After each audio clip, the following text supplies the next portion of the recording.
Hi, my name is Richard Riedl, and I am the Content Creation and Operations Manager for the Abilene Philharmonic Orchestra. In an attempt to get closer to our audiences and make ourselves more accessible to our patrons in the community, I am leading the launch of a new video project called Deep Cuts with the Abilene Philharmonic. Thank you for joining us. Let's dive in. At our upcoming concert on January 25th, our orchestra is going to be performing Beethoven's Emperor Concerto and Brahms' Second Symphony. Today, we're going to take a bit of a deep dive into understanding what makes these two pieces such standards in the orchestral repertoire. Beethoven wrote his Emperor Concerto for Archduke Rudolph, who would perform the piece for the first time in January of 1811. Archduke Rudolph was known as a huge patron for the arts, and this was not the first piece that he had commissioned for Beethoven over the course of his lifetime. Now, nobody is entirely sure where the nickname Emperor came from for this piece. Beethoven himself just called it Concerto No. 5. Beethoven was actually a pretty large opponent of Napoleon's imperialistic ideals. There are several ideas as to where this epithet or the other name for the piece may have come from. One theory suggests that the publisher may have actually been pro-Napoleon and that the publisher may have given that name to the Emperor Concerto.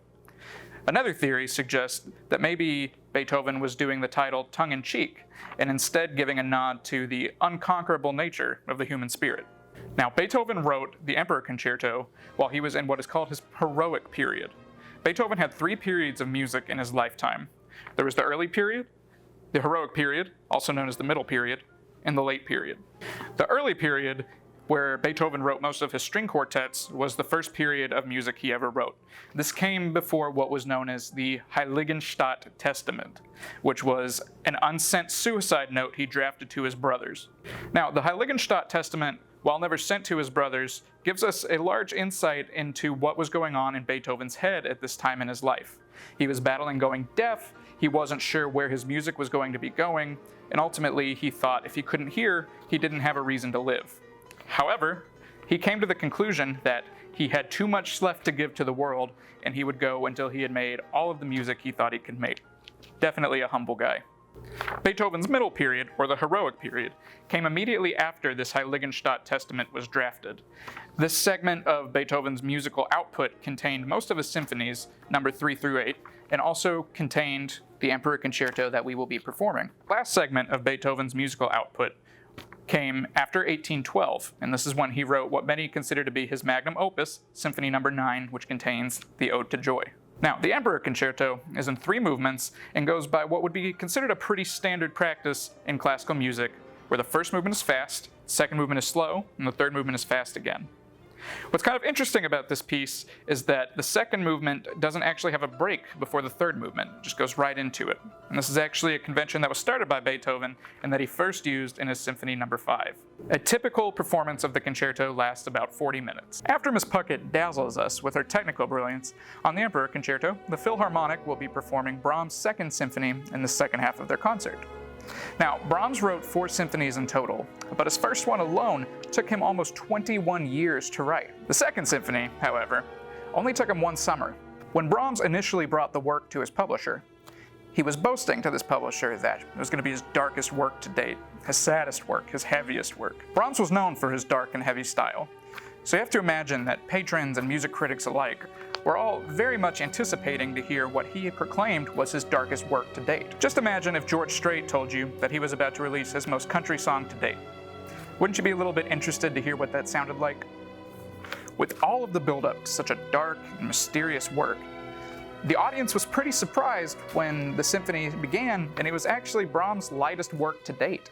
The symphony was actually very well received, and many compared it to Beethoven's Sixth Symphony, the Pastorale, which is also considered to be a very light and light-hearted symphony. The symphony follows a standard 4-movement symphony format, which features a fast first movement, a slow second movement, a very lively third movement scherzo, and to end it, a fast fourth movement. Talking about the Emperor Concerto and the Second Symphony by Brahms warrants a discussion about the Romantic period in music.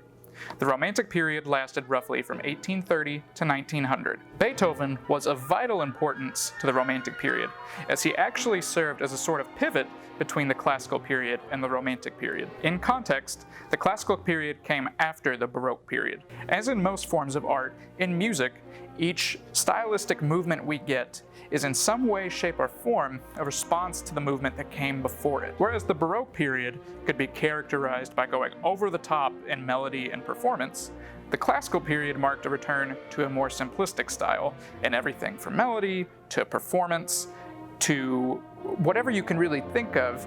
The point was just to be simple and beautiful. So where the Baroque period went over the top to the point some people actually thought it was grotesque, the Classical period, which came after, in response made itself much more simple and much more digestible almost. So if the Classical period was characterized by being simple, and the Baroque period was characterized by being too far over the top, the Romantic period could be considered the balance and compromise of the two periods that came before it. Its melodies were more colorful and more complex than what you might hear in the Classical period, but they also weren't quite as in-your-face as you might expect from the Baroque period. Composers began to experiment with even larger and larger symphonies, to the point that Mahler actually has a symphony that was nicknamed the Symphony for 1,000, based on how many musicians it called for. Harmonies and chord progressions in the Romantic period were so complex and different, it got to the point that we had new colors and emotions that had not been explored in any of the periods that came before it. While Beethoven began as a classical composer, he really eventually pivoted into what became the Romantic period, and is kind of our first Romantic composer, starting with his heroic period. His melodies grew longer, as did the length of his works. He began experimenting with more complex harmonies and chord progressions, and when he wrote his Third Symphony, it was the largest symphonic work to that point. As previously mentioned, he even challenged the concept of the movement itself when, in his Fifth Symphony, he went straight from the third to fourth movement without pause, something that had never really been done before in classical music.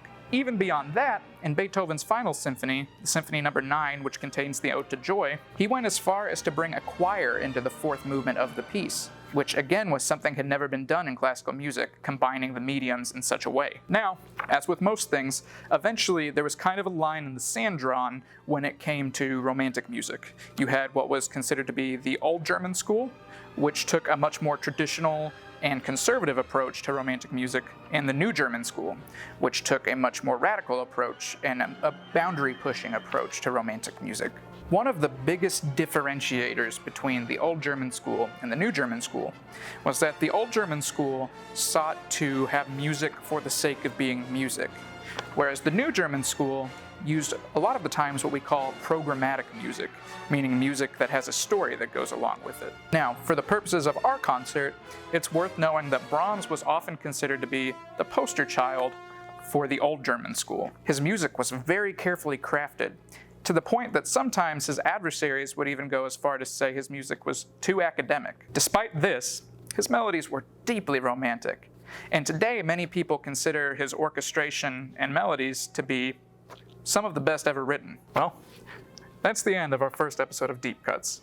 Thank you so much for joining us, and hopefully you watched all the way to the end. If you have any questions, comments, concerns, or other feedback you wish to give about the video, please leave it in the comments below. The Abilene Philharmonic is kept running by a very small staff consisting of only 2 full-time employees, 3 part-time employees, a music director, 1 intern, and a volunteer board. If you liked what you heard today, or you're feeling compelled to keep the Abilene Philharmonic running for years to come, or even if this video made you think, maybe you want to check out our concert on January 25th, please visit our website at abilenephilharmonic.org or give our office a call at 325-677-6710, and you can learn how to buy tickets, how to make donations, how to get involved, really anything you want to do to support our Philharmonic for years to come and keep giving Abilene the premier music source in the big country.